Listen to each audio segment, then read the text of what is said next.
Completing the square. We have seen how to convert from standard form to general form. Now we're going to look at converting general form to standard form. So what we mean by that, this is the general form is to standard forms. The reason we like standard form is we have to use standard form to graph. So you can see the vertex and then the width. The width won't change, you'll see that here, but you want to convert it this way. So general form is great for factoring and finding x-intercepts, but this is going to be the form we want for graphing. So the method we use is, it's called completing the square, and it's because we're completing a perfect square. All right, so here's sort of some abbreviated sort of steps. We're going to group the x terms, and then we're going to complete the square by finding a new c value using this formula that you're going to have to memorize. B over 2 squared, and insert into the equation as I'm going to show you here. So I'm going to pick some really straightforward ones with some nice, easy, workable numbers to learn.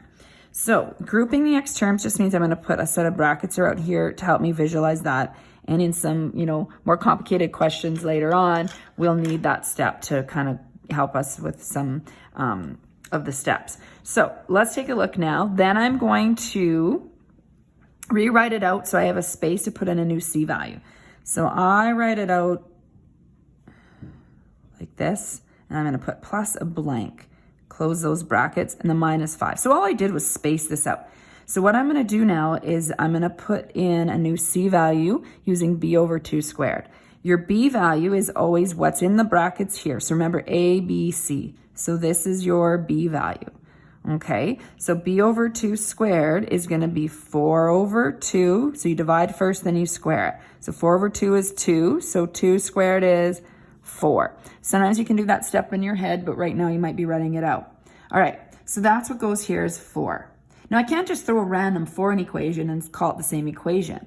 Okay, that's a whole new equation. So if I add 4 here, I have to take away 4 here to keep it balanced, because 4 minus 4 is 0, so that it's equivalent. So what you add here, you take away here at the end, okay? Now what we're gonna do is complete the square. When I've done this, I have a perfect square here every time, all right? And I'm gonna show this one in sort of 2 steps, because what you would really do is factor it. Now, we're not always gonna factor it, but if I factored this, this would be 2 numbers to multiply 4, add to 4, be positive 2.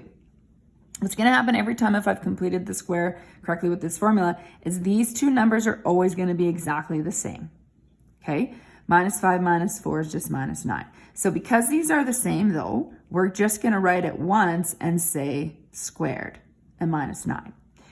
So moving forward, we're not going to write out this factored step every time, because what's going to happen is this 2 is really the square came from being the square root of 4. So the square root of 4 is 2. So you're going to just square root that c value. It'll always be a perfect square, and put it in there.